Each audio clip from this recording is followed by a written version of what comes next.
Morning, everybody. All right, so my background, I was in architecture for about 20 years. Please don't hold that against me. I've seen the errors in my ways here, and I got into technology for about 3 years with Primavera. That was a really good education for me because it really got me out of that kind of siloed thinking, and it really let me see the impact that technology was beginning to have and is going to continue to have on transforming our industry. And for the last 11 years, I've been with McGraw Hill. You know, hopefully you know us by E&R, by Dodge, Suites, Architectural Record. I work in an area that focuses on research. And so what we're going to do today is I'm going to take you through some of the research that I've been doing on the dynamics, what I call the dynamics, because this environment of working with models is just incredibly transformative and dynamic. And then I'll take you through some research that we've done about what it is specifically contractors are doing with BIM, to what degree they're doing it all over the world, and then show you some examples as we go through that. And then I'll give you a glimpse of what I think this all means in terms of the future of our industry and the kinds of changes that this modeling that you're talking about now is actually going to drive at a bigger level. So hopefully you've seen some of these SmartMarket reports that I've been involved with for the last 7 years. We do them not just on technology, but we've got them on workforce, we've got them on green, we have them on all kinds of topics. And they're all free for you because they were sponsored by companies. TSI has helped me in the past on sponsoring some of these things. So I encourage you to go to our site, market_research. There's probably 60 or 80 of these things up there on all kinds of different topics. The ones I've been involved with are mostly on technology-driven ones. I'm going to be calling today on a couple of reports I did recently for examples to show you guys. One is a deep dive we did for the 3rd time on North America. And so we actually now have some trend information starting in 2007 to the current on what's going on with BIM. And then, and this again was, as you see here, sponsored by all these industry leaders, came together, chipped in, and made it possible for us to do that. Then we did one for a global view of just what contractors are doing, because what I've observed is that the baton is kind of passed from architects to contractors in terms of the leadership around building information modeling and the innovation. And what's really driving the exciting stuff is really now in the hands of contractors, and that's what we'll see a lot of today. So just so you guys know, as we talk about BIM, when we began this research back in 2007, the idea was to differentiate it from CAD. You know, how many people here ever drafted? Oh yeah, God bless you, right? I lived through that transformation from manual drafting into CAD. And so this did, but as you guys are well aware, this move from CAD into BIM is quite a bit more transformative in terms of the process. And so we were trying to differentiate distinctly between a project that still relied on all CAD and then ones where some modeling was happening. So even if you were on a project where some modeling was taking place, even if you weren't the one authoring the model, but you were getting some kind of benefit from the data that was now coming and made available to you through modeling, you're considered to have touched BIM at that point. And so that's how we were defining BIM adoption. Right? You are now touching BIM. You didn't have to author the models. Maybe you're running them through Navisworks, doing clash detection. Maybe you're involved in some quantity takeoffs or things like that. But you're now engaging with models. So you're not just relying on CAD anymore. And so when you see these numbers I'll share with you, that's how we define a BIM user, BIM adopter, and that level of BIM adoption. So BIM adoption then, from when we started this in 2007, where only 28% of the companies in North America had anything to do with a project that had any BIM on it at all, has basically exploded to the end of the 2012 numbers that we got, where 71% of the companies out there had been on a project where somebody was doing some modeling, you know, and they were engaging in some way with that. California was really the head of it. I think the OSHPD work out there, anybody from California here?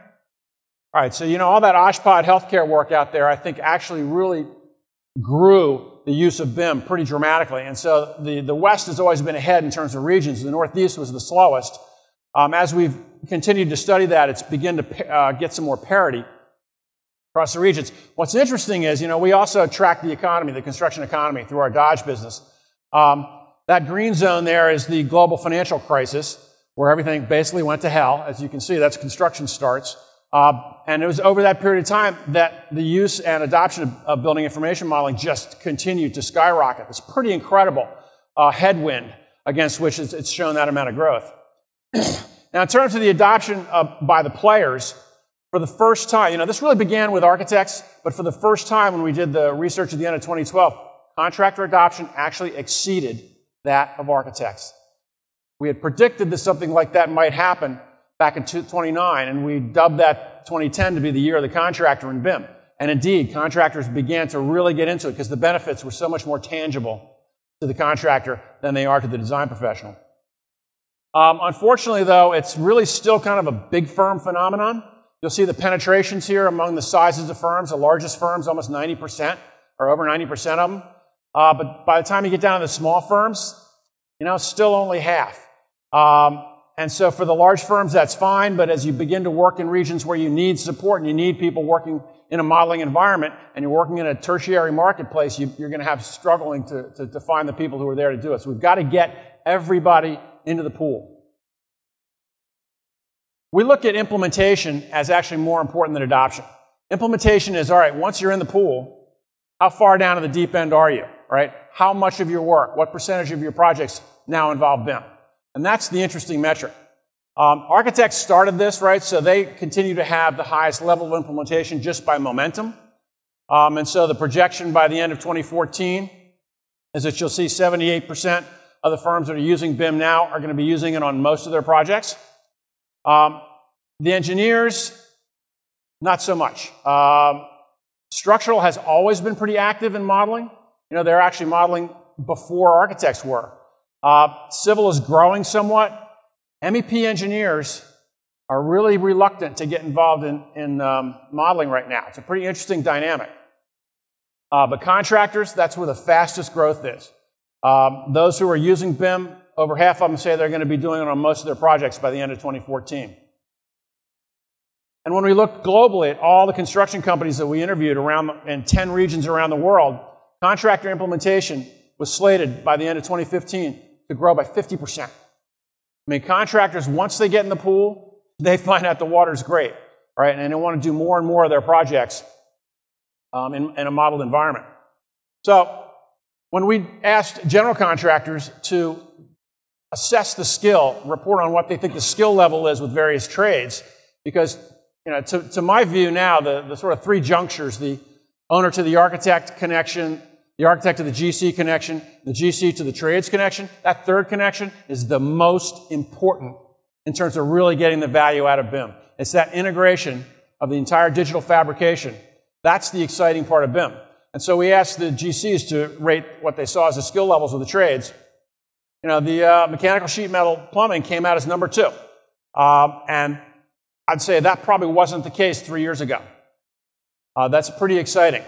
You can see working all the way down to the drywall ceilings guys, really the last, the most sophisticated, the least engaged in BIM. Although I'm going to show you an example of something I think is a harbinger of the future in a couple of slides here. The ROI, there's no actual canned way to calculate an ROI, so we ask people to make a judgment and put yourselves in one of 7 categories, from I'm losing money all the way up to I'm getting over 100%. And then for the purpose of these reports, you put them into 3 basic buckets. Either you're losing, breaking even, you're doing okay, maybe up to 25% ROI, or else you're killing it. You're over 25% ROI. And architects, they improved a little bit between 2009 and 2012. It actually got worse for engineers. It's very interesting, and I think this is a hell of an opportunity for mechanical contractors.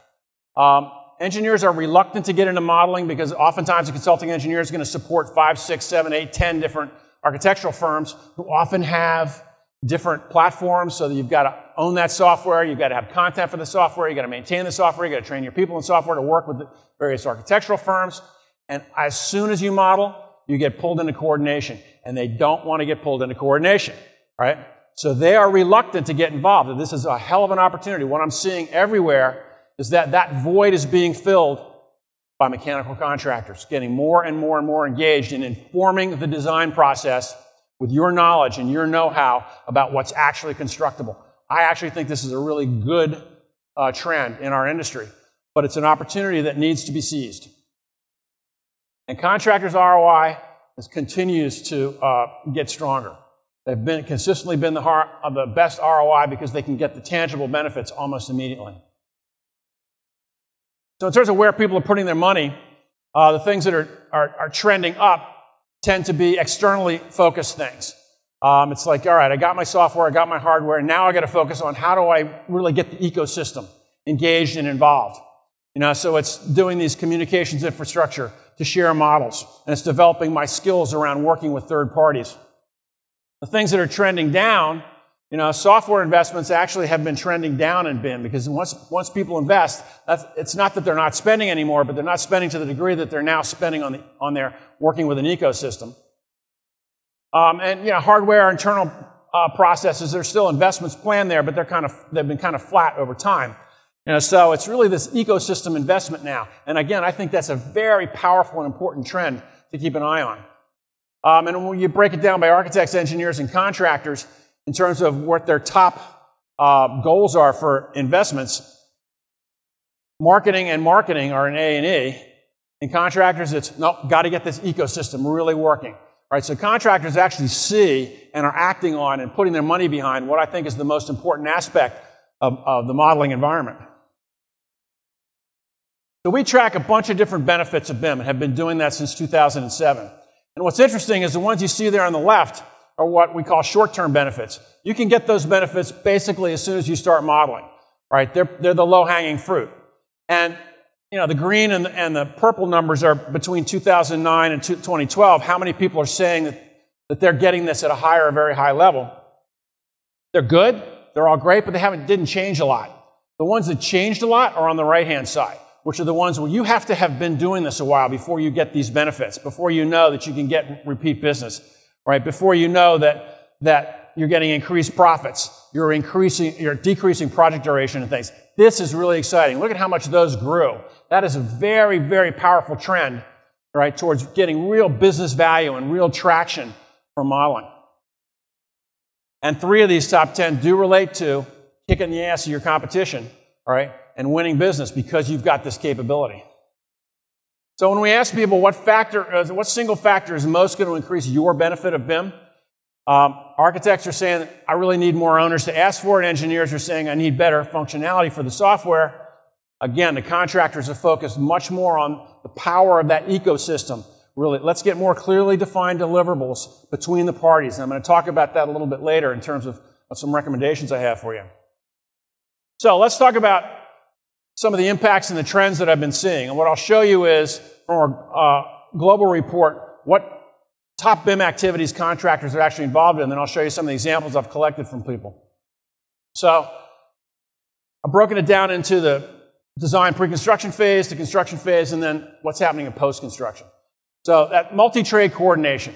I mean, I think when they write the history of BIM, the moment, frankly, that Autodesk acquired Navisworks and contractors began to be able to take multiple model formats and do clash detection, spatial coordination, is probably the beginning of the end of the first phase that was really driven by design firms. That's when contractors got involved. And once they started doing that, they started saying, damn, this is pretty cool. What else can I do with all this modeled information? And that has really opened up this incredible explosion of innovation that we're seeing now among contractors. But, this idea of being able to coordinate all this stuff, when you've got all the ability to bring everything into, a single model, all the way down to a 1/16 of an inch, and know that it's constructible, and you get that fully coordinated model. I'm sure almost all of you guys are doing this now in your projects. The biggest benefit of that is certainty. This is a terribly uncertain industry that we operate in. I mean, I did projects for 20 years, and as soon as our drawings went in the street, I just hated to hear the phone ring because I knew, or I hated to show up at the job meeting because you knew there was going to be something.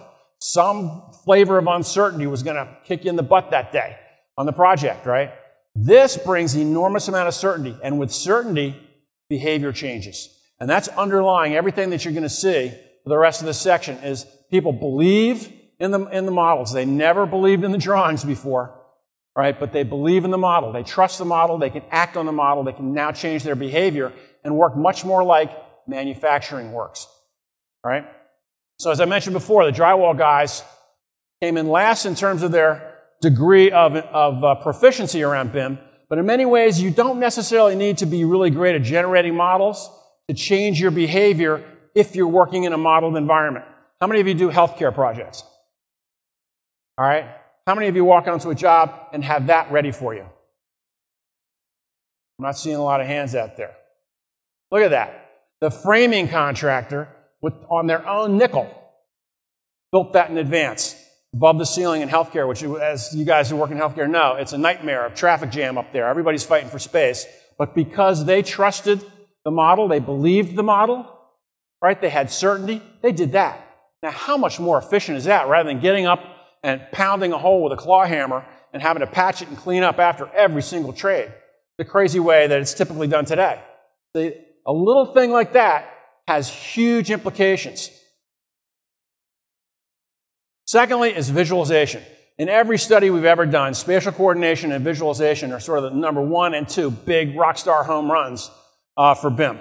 And there's nothing like, this is really why design firms got into it, because you can engage your clients so much more effectively and with the visualization of your proposed design.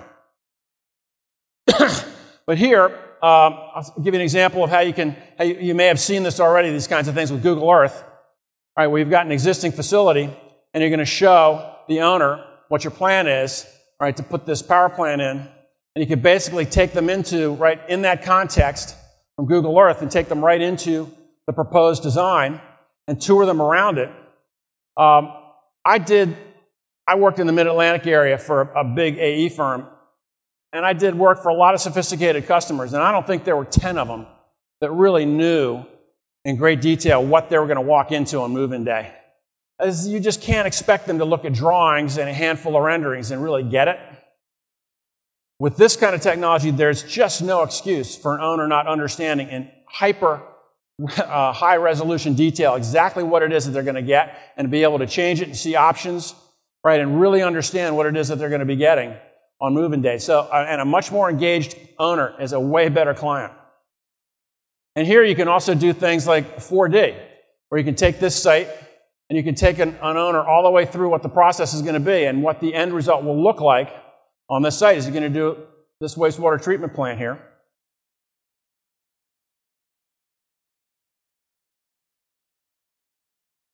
Walking through all the stages of how it gets built out, which has been basically developed collaboratively with the team.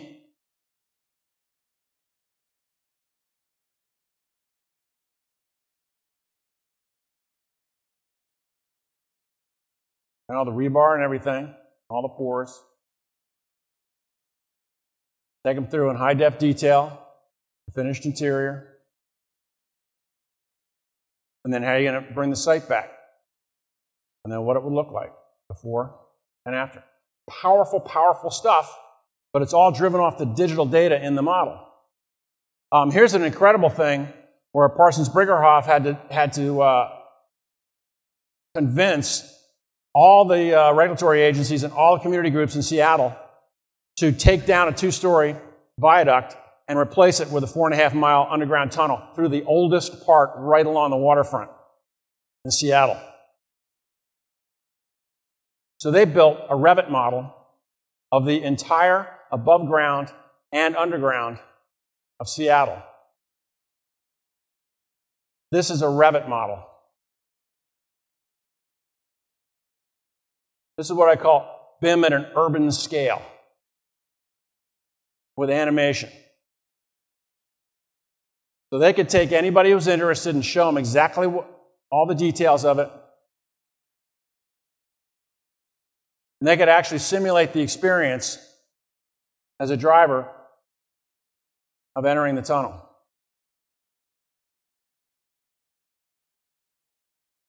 Now, since they've got this model, they've become extremely popular with all the real estate developers. All want to come over, hey, can I use your model? Can I do sun studies? Can I take it to the city and show them where my building fits? Can I look at the traffic patterns around it? They built this asset, which has now got an incredibly commercial afterlife for them, beyond doing a really great job. They took what they thought would be about a 3-year process, and they got through it in 13 months of approvals to do this thing, because they could show all the safety features, anything you want to do, because it's a model. Here's on the right, you'll see the viaduct that had to come down because it was not safe for earthquakes. It had an earthquake in 2001, and it escaped fatal damage, but they had to repair it, and that was the whole reason for doing this. And so what they had to do also was say, look, if you're going to go through my oldest part of town, right along my waterfront, where all this old stuff is, how are you going to convince me that you actually know that you can build this and you're not going to hit all sorts of stuff? So they had to do clash detection underground. So what you see here is through ground penetrating radar and all the other kinds of documentation they could collect, they essentially modeled the underground condition for the 4.5 miles of this tunnel. And right what you see there is the crown of the tunnel itself, and they identify every single object down under there to prove that they had already thought that out. So they did essentially subterranean clash detection. And you can see there's just a ton of utilities under there because it's the oldest part of the city, very dense, right along the marina and the seawall. And they even showed an animation of what they call Big Bertha, which is this Japanese drill, which is actually going to create that thing, which unfortunately got stuck halfway through because it hit something. But so much for modeling. But in order to prove, they simulated an earthquake which was 1 click higher on the Richter scale than the one that happened in 2001, and it lasted for 20 more seconds than the one in 2001 did. So they actually, since they had all those underground conditions and all the structural conditions in their model, they were actually able to simulate what that earthquake would do to that existing viaduct.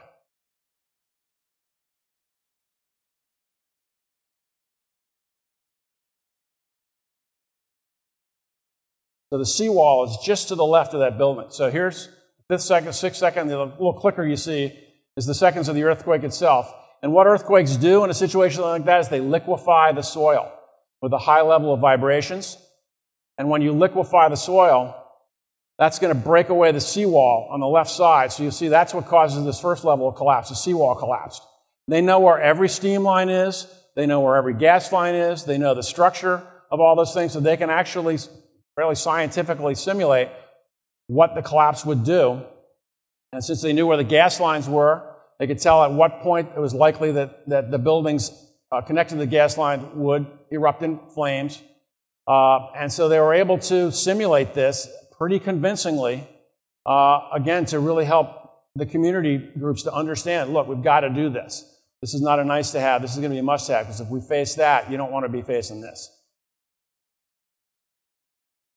Give you another example of incredible visualization. This was a design build competition in Mexico City to do a 9-stop elevated railway, right? And so most of the guys are coming in with their drawings and their plans and Here comes Ika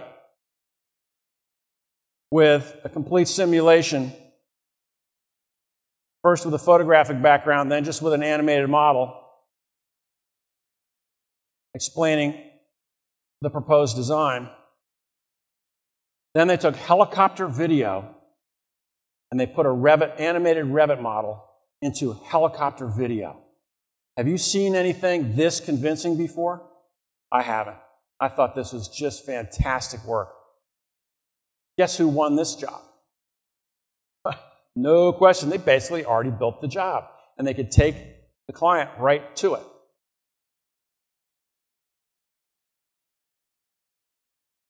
For that same project, they also worked with augmented reality, working off of the photograph of the site through a GPS connection to an iPad.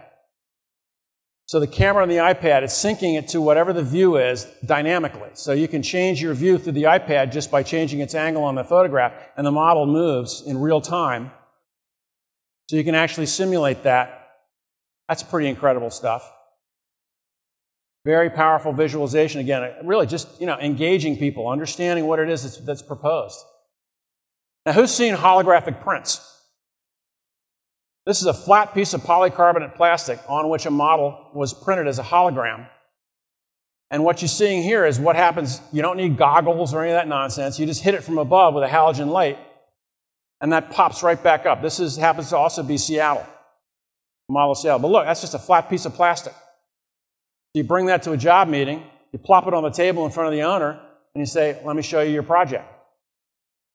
And where I've seen it really interestingly used is in this process plant, where you can turn off layers, you can turn off the architectural skin, and take them actually into any of the very fine level of detail, granular level of detail visually on what your proposed design is. And you know those process engineers want to see that stuff, man. I mean, this is a miniature version live right in front of them of the plant you're proposing to build. And you can zoom in, you can see how much detail is in that thing. I mean, and this just, you know, plops on a table, you hit it with a light, and there it is in a conference room. Pretty spectacular visualization stuff. Very practical.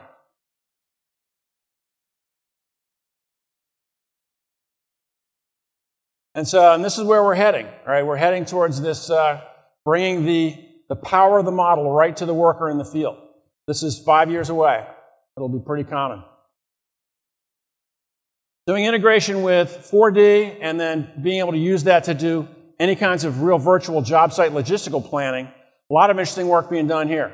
Here's the stadium. It was just finished a couple years ago outside New York, the Jets Giants Stadium.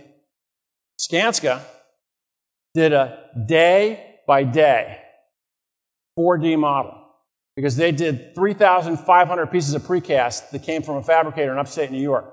They knew every day which pieces they needed so they could do just-in-time deliveries. They knew how many cranes they needed, exactly where that crane needed to be every single day of a 2.5-year project. With the steel, with the deck, with the slab, with the precast, with the stair, right? So this level of detail, the next thing that's going to be moved into here, and it's already happening, is all the mechanical stuff. It's going to be right in there on a day-by-day basis, especially as we prefab bigger and bigger pieces and they're done off-site or near-site and being brought to the job. It's going to be an absolutely integrated part of the planning, doing these just-in-time deliveries to coordinate with everything else. So this level of integration that's now enabled between all the various trades around these models is going to have the biggest business impact going forward. Or even planning, all right, here's this project. Here's the state at which we're going to bring in some big equipment. Hey, did anybody try and figure out whether that equipment's actually going to fit? How much do we have to break it down in order to actually get it in? Well, let's actually simulate that. You know, let's see if we broke it down to these pieces, how actually would we move every single piece in, and does it fit actually between all that structure? And which ones could we bring in flat and then we have to flip back up? You can just model that whole thing and figure it out instead of sitting there at the job site saying, this doesn't really fit, all right? Very practical things. This is why the contractors' ROI is so much stronger than design firms, because they can do really practical things with it, and this is just the tip of the iceberg of the innovation that's happening out there. So integration of the model with costing. If any of you guys have ever worked with a commercial developer on a project, they hate us. They hate all of us. As soon as they get their money, they want to push a button and have the building appear and start renting it. All we represent as designers and contractors is trouble. So these guys at Beck developed this technology called dProfiler, which takes a massing model, a cost database, and the developer's pro forma, which comes to their profit at the bottom. So you can make changes to the building, and the developer can see immediately what the impact is on their profit. That's a very clever way to engage an owner. Like, for instance, if you wanted to say, what would happen if we swapped out that cheap-looking precast that you want and we did a decent-looking curtain wall right there on your front elevation? Bingo. Instead of having to draw it, gets repriced, subs get involved, 2 weeks later you get a number and he decides not to do it. 5 seconds. 5 seconds to make that kind of a decision. Or should I make my building bigger than it is? All right, I've got the land, it costs me more, but it increases my rentable square footage. What's the right size? Boom. Oh, I make it that much bigger, I make $250,000 more a year, done deal.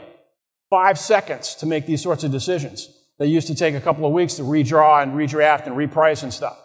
This is incredible stuff. Laser scanning, you're going to see some more today. I really encourage you to look at some of the scan to BIM stuff, because this is fantastic for 2 different reasons. We tracked how many people pre-construction are using laser scanning to capture existing conditions. This is Madison Square Garden. The building behind it, that's where my office is. I look right out on that every day in New York. When Turner got the job to renovate this, you can imagine what the state of the existing drawings were, of existing conditions. I mean, it was a joke. All right, so they could send out a team of monkeys with tape measures, or they could take 6 weeks and laser scan the entire Madison Square Garden facility outside and inside, which is what they did.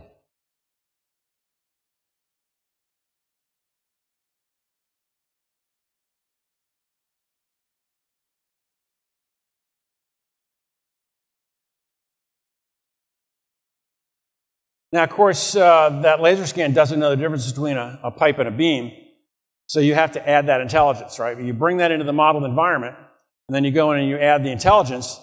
But once you've done that, you have existing conditions on a big facility to a 1/16 of an inch accuracy. What a great way to start a complex renovation. Again, it's about certainty.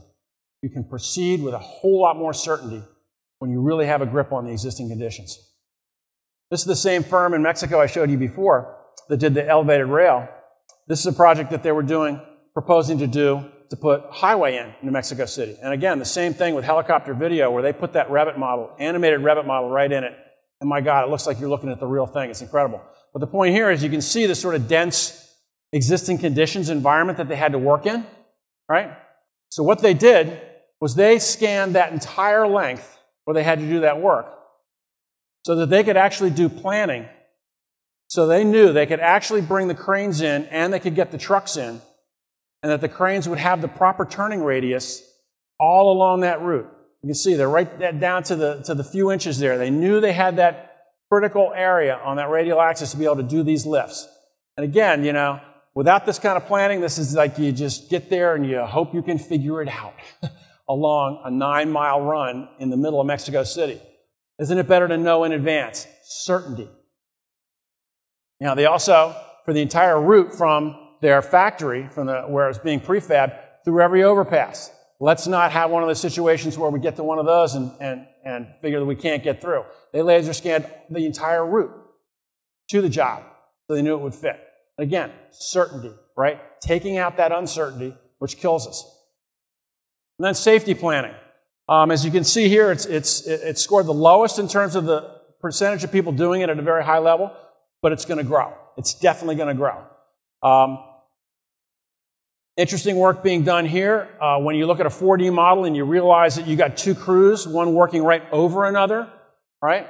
That can pop that you can pop that out and make it realize that that's potentially an unsafe situation, and change the scheduling so that you don't have that. So somebody drops a tool on somebody else's head.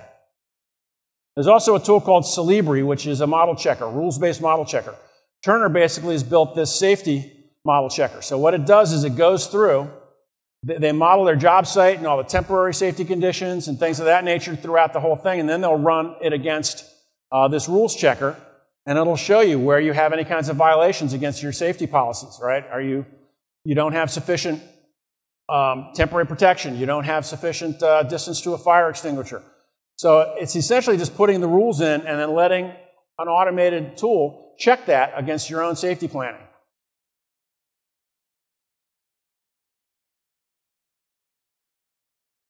I was talking with Victor Sanvito the other day from Southland and asking him about what they see the relationship between BIM, prefab, and safety is.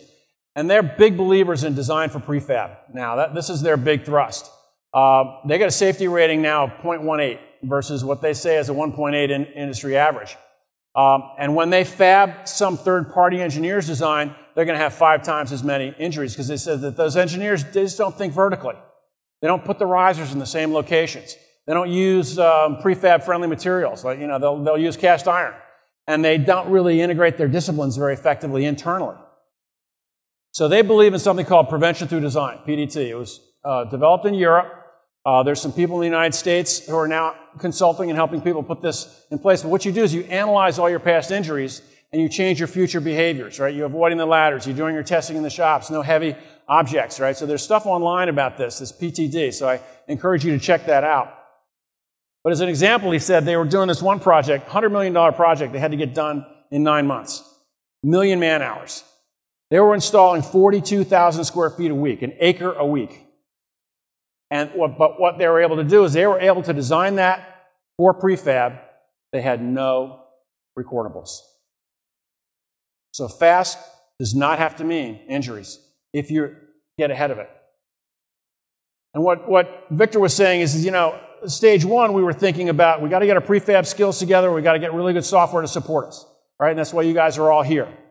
So stage two, we're really all about design for prefab now. We got to inform the design with what we know and implement our PTD. And to get the foreman involved in the modeling, because that person's got to build this job in their head in that model and know that it's really constructible. So in terms of construction activities, model-driven layout in the field. Again, as you'll see from Trimble, you see what they're doing. Probably a lot of you are already involved in it. Number one activity being practiced at a high level all around the world by contractors. You know, fabulous stuff here. This is from my friends at MMC. If any of you aren't doing this and don't understand the value of it, you know, to be able to, in this case, hangers, but you can also do it with the kind of penetrations that you need to do, is accurately locate them without getting out there with tape measures and chalk lines and stuff. And the beauty of doing this is you're putting in your hangers in advance and then pouring the concrete. So the floor below, you've already got your hangers in place, right? That's the way to go. What's coming now is we at our FutureTech conference last year, we had Trimble and DPR show a robot that they're doing that does a layout. Basically, you need a guy to keep the chalk in the vat for chalk, but otherwise, it's running on a concrete floor doing all the partitions layout. That's pretty cool. Instead of, you know, again, monkeys out there doing chalk lines, they're doing the whole thing with a robot. Model-driven prefab, right? This is really in your wheelhouse. Mechanical contractors are killing it on this stuff, and that's this number two activity all around the world. We did this prefab and modularization SmartMarket report. Again, if you go to our site, you'll see it's on it. Over half the industry is doing this. Contractors are reporting spectacular business benefits from it. Schedule benefit right now is outweighing the cost benefit, right? You're really shortening that project delivery time more than you're actually reducing the cost, but for the owners that care about that, it's important. You can see the kinds of building types that it's being done in. Healthcare, number one. We asked people in the last BIM report, what is it that you're actually focusing on when you're using models for digital fabrication? You know, and mechanical plumbing, fire suppression systems, right at the top. McKinstry, anybody aware of those guys out in Seattle area? They shared this with me probably 6 years ago, which is an air handler that had 6 other trades on it, right? And so I began seeing really innovative, interesting things happening. And then Hill Group shared this with me about 5 years ago, where they were beginning to fabricate head walls. They'd buy the studs. Instead of showing up with a bunch of copper in the site and cutting and pasting, putting your valves in and stuff, they were making those in their own shop and bringing them in, and the framers are firing them into the slab, right? And so who does what, as opposed to who always did something, we're now moving. We're moving towards who ought to do something. And that's the beginnings of a very big change, which hopefully I'll touch on a little bit more as we go through, and you'll see what I'm talking about. And it's happening on electrical as well. I mean, here's a big hospital job, and instead of bringing a whole bunch of raw materials, the electrical contractor's backing up their pickup truck with palletized, by room, electrical work, a day at a time.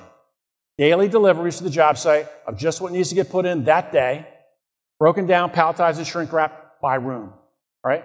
This is a whole different approach. This is a much more industrial, manufacturing-driven kind of an approach that's all driven by lean principles. And I'll talk about that in a few minutes.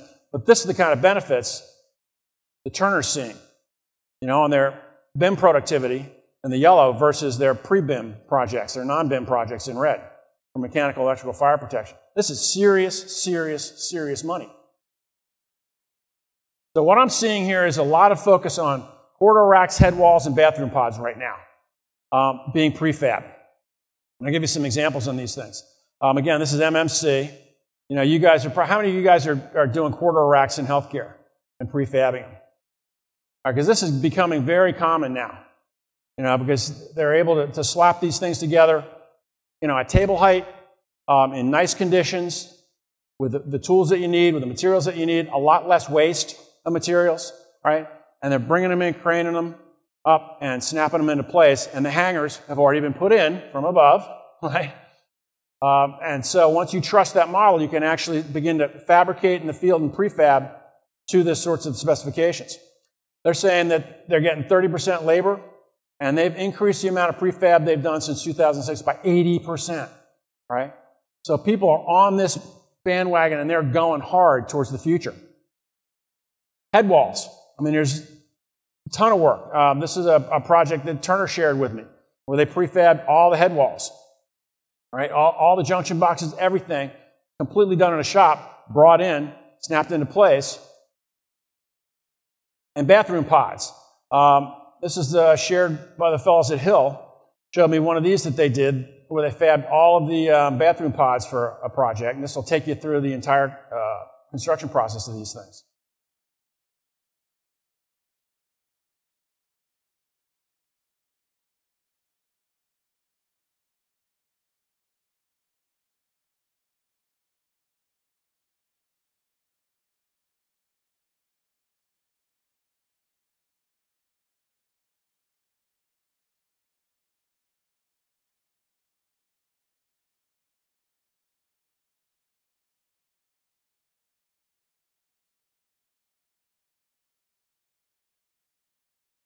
And I think about this as extending just prefab towards productization. I believe all three of those things, within a couple years, you're just going to be able to spec them out of a catalog, and somebody's going to be manufacturing them just like they do other building products.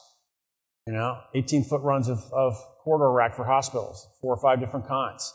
And people will be designing around those. And you won't have this custom design, custom fab all the time. Same with bathrooms, you can already do it.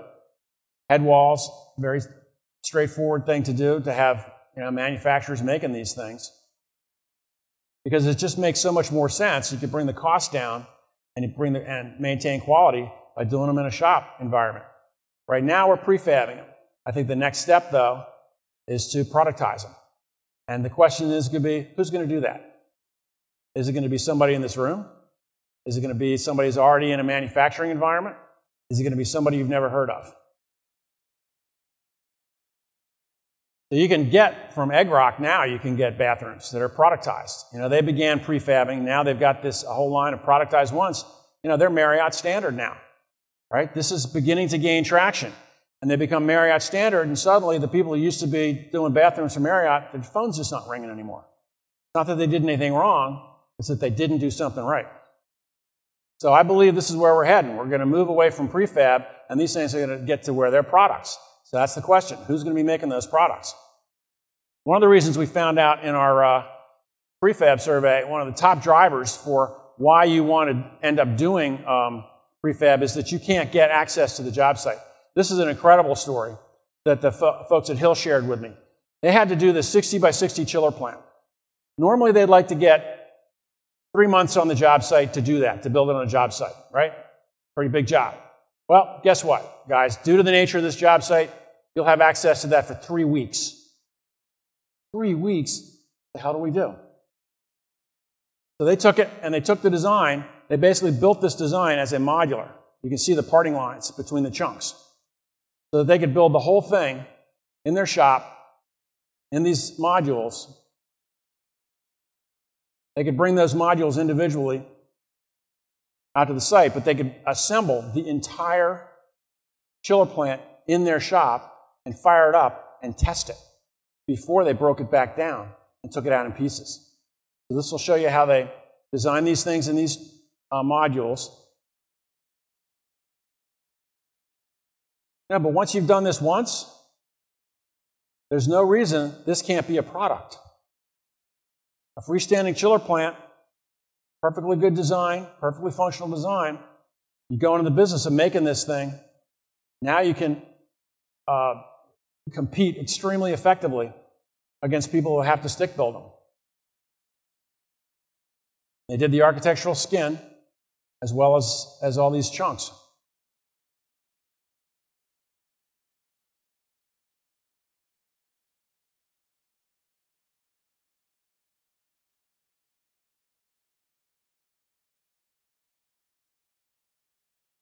So here's how they did it. This is a time-lapse video. You'll see how they built this thing in their shop, in these chunks.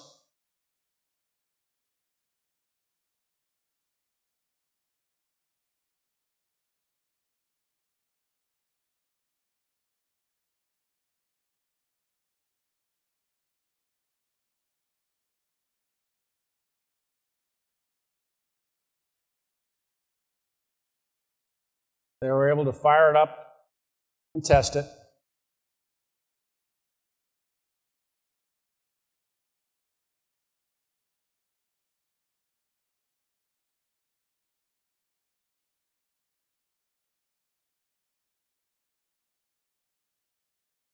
And they broke it down in pieces and moved it out.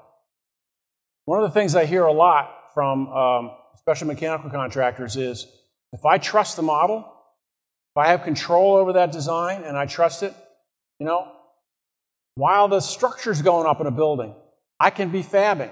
I don't have to do this starting with 10 guys, peaking at 100 guys, bringing it back down to 10 guys on the site. I don't have to do that madness anymore.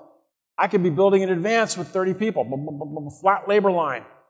That's business improvement. That's a huge business improvement. But you have to trust the design in advance. You know, here they controlled it all, but when you're working in an integrated environment and you trust it, you can prefab way in advance of a building.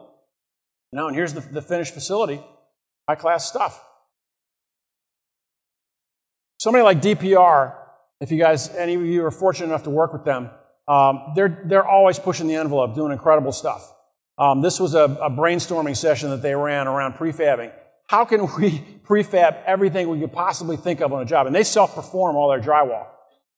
You know, so they're all also thinking about how they can kind of move that needle. So they're looking at a spool concept for partitions.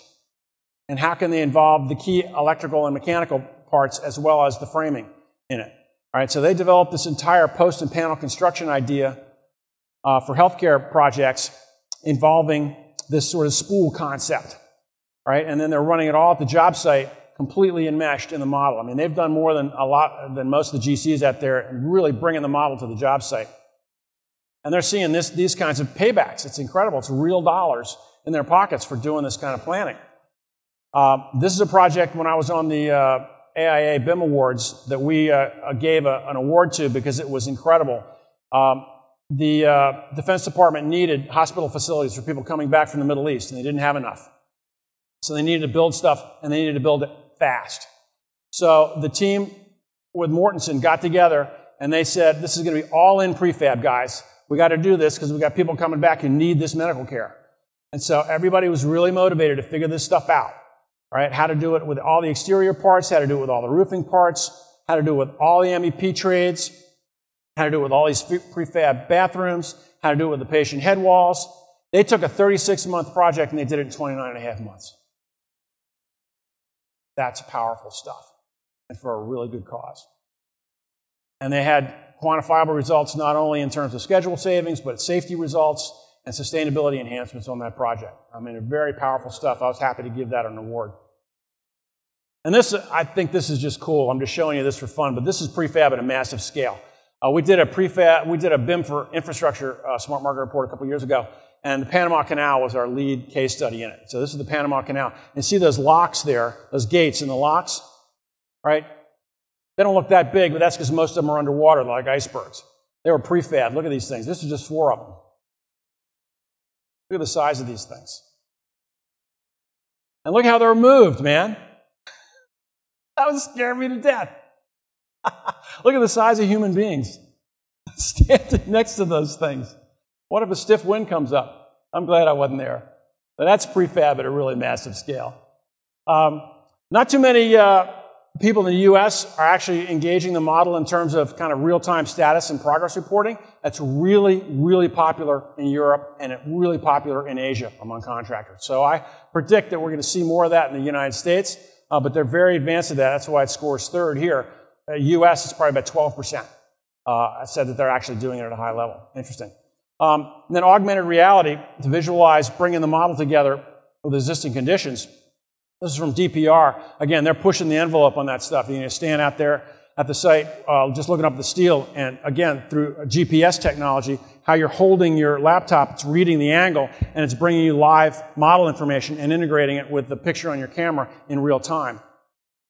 What they're doing that's just super practical here is, in a healthcare environment, before they put the rock up, why don't we check and make sure that all the servicing stuff for all the finished equipment is actually there, so they can walk through and they can actually have the final finished equipment in the room show up, integrated with the existing conditions there, again with a camera reading the position you're holding it and adjusting in real time because it's pulling modeling information and integrating it directly into the view from the camera.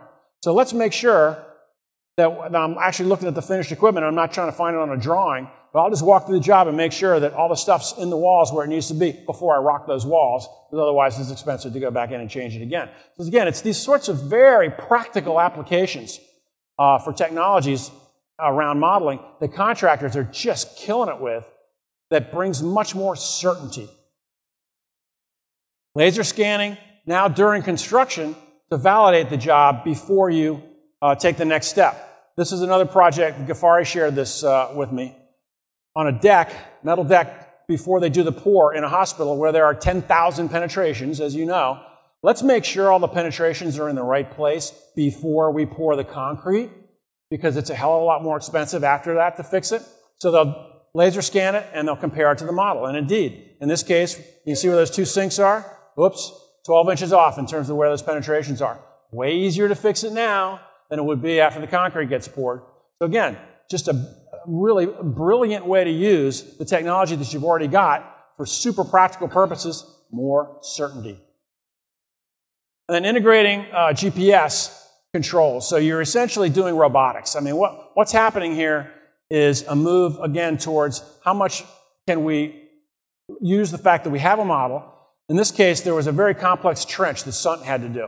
But they had to do this part first, then they had to go down 40 feet additional for one utility line down there, for a pipe down there, and take that fill and put it over there. So that's their finished condition. That surgical excavation, you got to have really expensive people running equipment to do that right. So what they did is they modeled the entire surface area, and they modeled all the subterranean conditions there, and they essentially developed a detailed model of it that then they used to robotically drive the excavator. All right, so you can see they basically figured out each one of these cuts all the way down the entire length and the surface area on which they'd be doing the work. And now, as you see there, the model is showing up right here, and through satellite connection, it's actually operating that. There isn't a human operator, operator's just there to make sure the thing doesn't fall over. So they've essentially turned this into a robot driven off of that model. And they're doing this surgical level of excavation that's basically computer controlled. And they're doing the same thing then when they do bring the grader in for that finished part. All right, it's basically driven right off that model. So you're going to see a lot more advancements around this whole idea of robotics at the job site, driven off of models. And so, post-construction. This is an emerging area. Not a lot of people are doing a lot with it. Our next SmartMarket report we're going to do is going to be BIM from the owner's perspective. And so we're going to spend most of that on design and construction stuff, but we're going to do a special feature on probably the 20 owners that we have in America that are actually doing something meaningful with models after the project. There's interest in it, but there isn't a whole lot of actual activity. So we're going to make that kind of an aspirational thing that people can read about and get excited. But sometimes in your world, it's just this simple. You know? That handle's got to move, right? It's got a throw pattern on it. Put that in the model so it runs clash detection so somebody doesn't run a sprinkler line right through that. Right? Make that part of your clash detection. Very simple things, incredibly important. Here's an engineering firm that's doing some pretty interesting stuff with their clients and giving them essentially a navigable model. This is the University of Rochester, Bergman Associates did.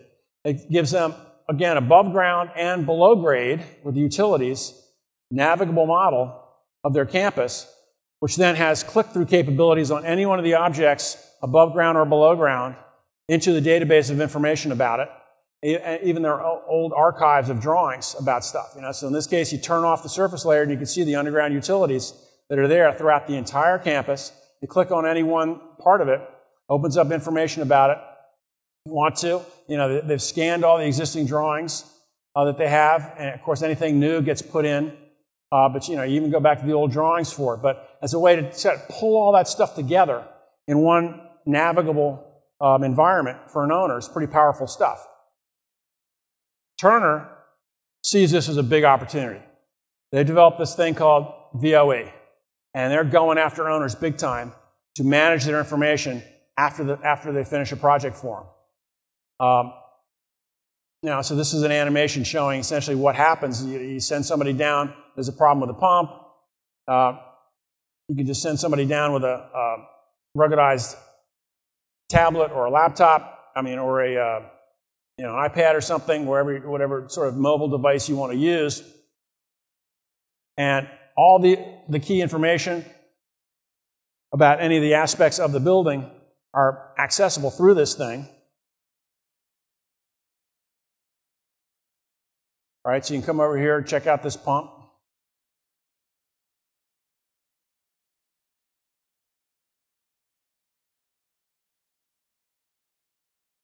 Boom. All right, so the idea, bringing the information about the facility to the facility manager at their fingertips in a portable way, instead of having to go back and hunt through drawings. Again, if you've developed a model, all that data is there. It's a matter of subsetting it appropriately and putting it into devices that are useful.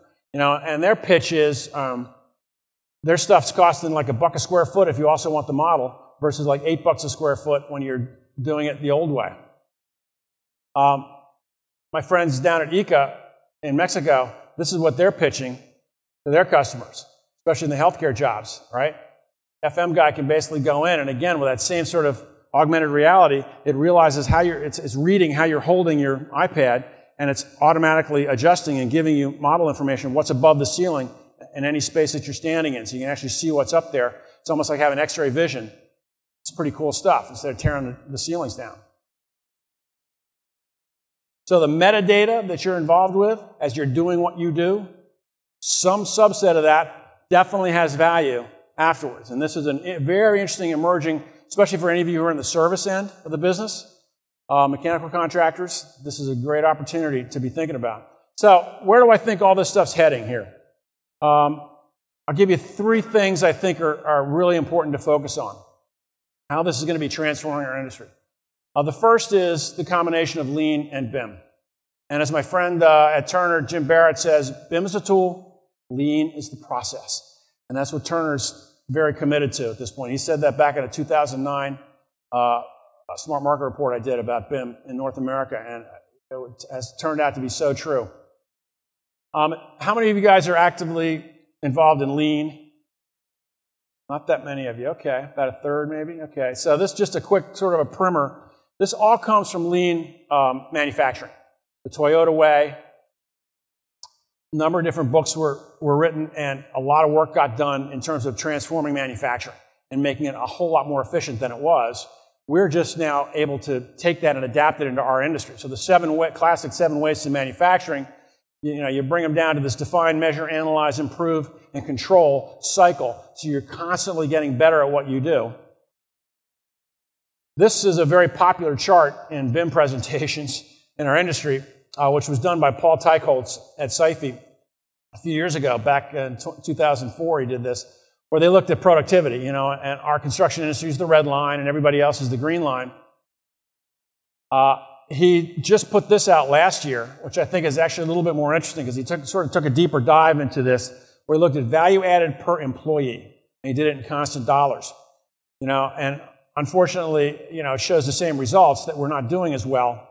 But what this is about waste. And that's what Lean is about. All right, so this way of analyzing really helps think about the value of Lean. So the 4 key things, which are deceptively simple in terms of your culture, that you really have to get people to think about, is that you first have to realize, regardless of what your contract says or anything else, the owner is going to be the one who defines what value is, that you're providing value. Secondly, you have to see waste. You can't just accept that this is the way things always are, and it's just the way it is. We have to do it that way. Yeah, it's not right. You have to see the waste, and you have to believe that there's support for you to want to change it in that culture of improvement, and you really have to share widely.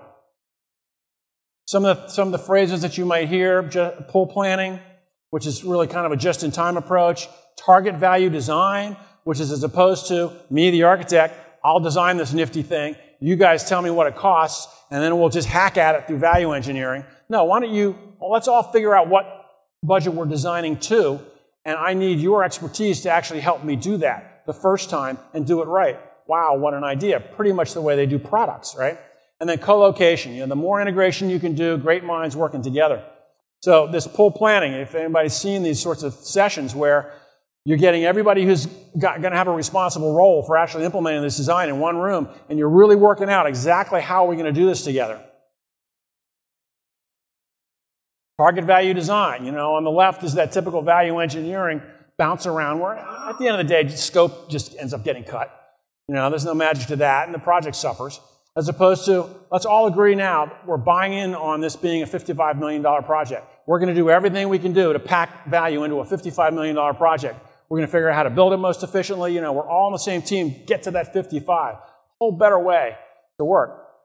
And then the whole, you know, the co-location, the big rooms, where you've got all the key players there working together, working through this coordination, working through this pricing exercises. We did a SmartMarket report last year for Dassault Systems, just looking at where we are in terms of lean construction, because they're big supporters of that in terms of the awareness and the benefits. And it was pretty interesting stuff. We looked at who's doing this stuff at a high level and who's doing it at a medium level in terms of the benefits that the people involved in lean are achieving. The benefits are really pretty strong. You know, in most cases, you know, 77, 80, 84% of people are receiving this benefit at least a medium level of enjoyment of these benefits. 72% of GCs agree to improve their profitability. 60% of trades agree better for profitability. Schedule compression, bidding effectiveness, enhanced competitiveness. Adopting these lean principles has actual, tangible, immediate payback. It's incredible stuff. This is a real competitive advantage. But unfortunately, less than half the industry has really implemented it. So when I look at something like that, and advice I can give to you guys is that this is a hell of an opportunity. It's a competitive opportunity. We asked everybody who filled out this survey for us, who responded to the survey, we said, tell me what you think about the industry today. Is it very inefficient? Is it neutral? Or is it really efficient? Right? And when you look at those three groups, you see that the group at the top are the group that think that it's inefficient, and how many of them are doing lean. They get it, and they're actually acting on it. Right? Versus the group at the bottom were the ones that say, yeah, you know, it's pretty good. Works fine. You know? Most of those never even heard the phrase. Not familiar with the term. Right? They got their head in the sand. So I see this as a real competitive opportunity for those of you who will grip and grab these lean principles and really put them to work. There's an awful lot of people out there who will help you do that. And the benefits are documented and very real for that subset of the industry that's adopting these things. So your job is to figure out how you can use BIM as a tool and lean as a process and really improve your competitiveness and your productivity. Secondly is this whole idea of increasingly integrated design and construction. You know, the old silos are breaking down. Everybody's realizing the benefit of working more effectively together, getting more informed design, and it pays back. Canastrara, if any of you guys know them, up in New England area, up in the Boston area, they tracked hundreds of projects, going back to when they were doing all 2D projects, and they were running about 18.5% change orders on those projects. When they began doing what they call lonely BIM, they were the only ones modeling on a project, they were able to bring it down to 11%. But since now they've been involved in these more integrated collaborative projects where a lot of the people are modeling and you're working and you're doing design assist and you're sharing information and you're really trying to get to that target value design, they're down to 2.5% change order. That's real money. This is a really powerful metric that's specifically tied to the adoption of these principles. In order to play in this space, though, how many of you are familiar with level of development, LOD? Good, good. Whoever didn't put your hand up, please check this stuff out. This becomes incredibly important for certainty and reliability. When you say, on the 15th, I will have a level 300 for all my sheet metal work, you got to have that. And you got to know what's in it and what's not in it, because the next person relies on you to actually have that information. So in your world, the difference between 300 and 350 is incredibly important. So I'm not going to go into a lot of it today, but I encourage you to get smart about level of development, because this is going to become an incredibly important aspect of how you exchange models and what you get from other people. You know, you want a level 300 structure so that you can rely on it. It's how reliable it is. It's not how much detail's in it. It's the degree to which you can rely on it to act. And that plays very strongly into lean principles as well. So you're going to find yourself now in a much more useful, exciting, and interesting place, right? Where you're being brought in now to look at, all right, let's study how this mechanical system is going to affect the acoustics in the workplace, right? You're actually playing a role in design. It's pretty exciting stuff, right? And modeling is a really exciting environment to do that in, right? You're looking at the various design sets in the real situation. You know, you're looking at the cool finished design. I mean, this is cool stuff. This is how it's supposed to be. This is how they do it in product manufacturing, right? The engineers and the production people work much more closely together. In this particular case, then the mechanical contractor turned around and said they were able to save 13 weeks off the schedule because they were actually able to inform the design to be more constructible. First time, get it right the first time. You know, and lastly, I think the bigger term here, picture is we're moving from this kind of, isn't it great that we can prefab, into a much more holistic approach towards modularization, productization, and really industrialization of our process. We're the biggest industry on the planet Earth. In the United States, we're second to healthcare. In every other country, we're first. If aliens came from another planet and reported back to their home about what do these creatures do, man, they build stuff. And then they knock it down and they build stuff. That's the biggest activity we have. And it is the least advanced. It's the least so far able to take advantage of the things which other manufacturing has taken, you know, ERP systems and rationalized supply chains and a very integrated design and production. You know, and this is going to happen over the next 10 years. It's going to happen pretty dramatically. And it's going to happen sort of like F. Scott Fitzgerald said, people go broke in one of two ways, either gradually or all at once. And there's gradual things happening like this, and then there's going to be some all-at-once things that take place. And I'm going to show you 5 companies right now doing stuff. Not that that's the solution, but it represents the kind of big game-changing solution that suddenly will make it so half the phones that used to ring to come get involved in jobs are just going to stop ringing. And it's not because somebody did something wrong, it's because they didn't do something right. Interesting that when we looked at this prefab study, we said, what's one of the reasons that you're not getting involved in it from the contractor viewpoint? Well, it's because the architect didn't really design it. And, you know, as I mentioned before with Southland, engineers aren't really thinking in terms of manufacturability, right? They're designing it to be stick-built. So there's people who are saying, well, I'm not going to wait for that. I'm going to move beyond that. So this becomes a big opportunity for contractors, fabricators, and manufacturers. I'll give you the first example. It's a German company. They basically make complete turnkey modular system for operating rooms. Operating rooms use a lot of trades today. A lot of trades touch operating rooms. Very intensive. These guys basically rolling in the entire thing, including the equipment. Boom. Suddenly there's no more work for any of the rest of you guys except hooking it up. Who's seen this hotel that gets the 30-story hotel built in 15 days by the Chinese? Let me show you this thing. They did this, I will call it as a, I don't want to be too pejorative, but I'll call it a publicity stunt, because in a sense that's what it is. The reason that they developed this particular structural system was because this withstands a 9 Richter earthquake. But they weren't really getting any traction with that as their only story. So they said, well, you know what? Because we fabricate this thing completely off factory-built components, we can also put a building up really fast. So we're going to go ahead and put up this 30-story hotel in 15 days, complete, ready to accept guests. Right? And so, yes, a lot of work went in advance so that they could do that, you know, but it's actually a really high-quality hotel that is super sustainable. So they call it's Broad, which was essentially an air conditioning company in China. They now call these Broad sustainable buildings. They do very high-quality air filtration. They have 4-paned glass. You know, a lot of science behind this thing. So it isn't just a gimmick of how fast you can put up a building. That's a hell of a great benefit, right? But it's also a really good building.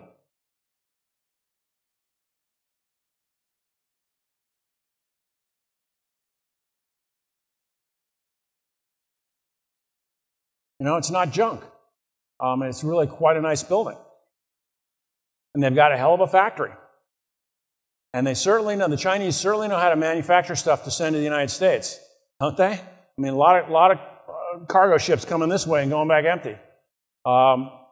Before the global financial crisis, there were a number of Chinese companies that were looking at buying big U.S. contractors and doing a lot of fabrication overseas and bringing the stuff here. And the global financial crisis quieted that down, but our economy's coming back. Just clever things like this, right? Just embed this in every one of those slabs and every one of those pieces of envelope, right? It lets them sit safely on little legs so workers can get under them. It stacks them for shipping. It makes lift points and stuff. Clever things that they just took the time to figure out. But this is productized, right? This is productized to be really modular. Now there's ICA, the biggest general contractor in Mexico. They worked with an architect down there to come up with a kit of parts for healthcare, schools, hotels, and prisons. And this is the prisons one you see here. So these things are configurable into really pretty amazing designs. I mean, sort of any design you want, actually quite attractive. They're not, not trailer junk, but they make them in a factory. They built a state-of-the-art factory with computer configurable molds. They can turn out these entire cells. And they basically put the frame down, and they stack these things that come right out of the factory. They can produce at the factory today 50 cells a day. And they can be configured in any number of different iterations based on that kit of parts. They're doing P3 deals with the government of Mexico, where they'll design, build, and operate for 5 years these high-security prisons. They can put a prison on the ground and get it operating twice as fast as anybody else who's stick building it. And they're operating for 5 years. If they come north of the border, every governor in America needs this. This is the factory that they built. They had Flora go down and build this factory with these computer configurable molds. They can make 1 of something, 9 of something, 50 of something. Doesn't matter. The molds shift around, and they're just pouring the concrete around the clock. It's incredible stuff. And they have an entire setup for multifamily, for hotels, and for schools as well. Project Frog, anybody heard about this? This is, again, the same kind of an idea with components for schools. They've come up with this, essentially a kit of parts, which can be configured and reconfigured as need be to create site-specific schools. But it's all out of the same set of parts. So if I could get the sound on this, please. Performance, sustainable green buildings for education. The problem with schools today are that over a third of the kids in the United States are educated in portable trailers. These trailers were not designed to be classrooms, yet we're putting kids inside of them. Student performance relates to the environment in a variety of fundamental but very meaningful ways. Daylighting, glare management, thermal comfort, acoustics, all if they're handled really well can enable students to learn better. And the order of magnitude of that learning is quite significant. It can be as much as a difference between 2 grades, as numerous test studies have shown. What you're seeing today is the finishing touches on the site improvements for the new Chrissy Field Center. This is one of the world's most eco-friendly buildings. It does really 2 major things. One, it does great things for the environment. Its operations uses 1/4 of the energy of a conventional building, and inside is a state-of-the-art educational facility which is focused on using daylight, thermal comfort, and a variety of features and conditions to optimize the ability for students to learn and teachers to teach. Well, these buildings are really trying to move the needle on the energy use in the environment. We use a fraction of the waste in our fabrication process, and we generate 1/5 of the amount of waste that's in a conventional construction site. And of that waste, over 80% is diverted from landfill. So we fundamentally use less to create more. That's a big difference and really important. And then there's Adidas. Anybody heard of these guys out in the Bay Area? This is a combination of microchip people and architectures and contractors who are taking the microchip idea and applying it to hospitals. Because microchips are a very tiny thing. It's basically a reconfigurable set of parts. Intel comes to you, or Dell comes to you and says, I need a chip that does this. They basically take that operational requirement and they essentially reconfigure that chip for you, and then they make it. So they're taking that same approach to hospitals. And they're beautiful facilities. You know, they're not trailer jobs, right? This is well-designed stuff. Get the sound on this one too, please. Aditas is a completely different type of company. We're revolutionizing our industry through our proprietary, fundamentally different process of AEMA. Architecture, engineering, manufacturing, and assembly. Aditas makes AEMA possible through the single platform we call the ARP, or the Aditas Realization Platform. We take all the needs from the customer, create a business model, then create a spatial arrangement, do system integration, drive the factory machinery, and allow the assembly and operation of the building. We drive everything off of the glue of our one platform. Through ARP, the building owner is able to virtually operate the building as often as needed, before the design is committed and before the manufacturing of building processes begin, providing an understanding of the operations of the entire building and ensures that no decision is final until all decisions are final. It's exciting because it adds a new dimension to the healthcare delivery system. It increases the probability of satisfaction by the users and can do so in a more cost-effective manner than traditional methods. And most importantly, will result in higher quality and safer patient care. That's the magic of doing this kind of work. Our patented precast floor deck and wall system combines with other off-site manufactured components to deliver a complete solution. Aditas builds the building right. Today, the Aditas ARP is delivering our award-winning project for Kaiser Permanente. They have the vision of what they're trying to achieve from the beginning as an integrated result. Integration is the key to making this system work. Aditas created an alphabet of building parts, the floor, the walls, the outside of the building, and then the MEP utilities. ARP is a fundamentally new technology. Aditas utilizes proven design for manufacturability methodology, enabling efficient production and assembly of all of these components.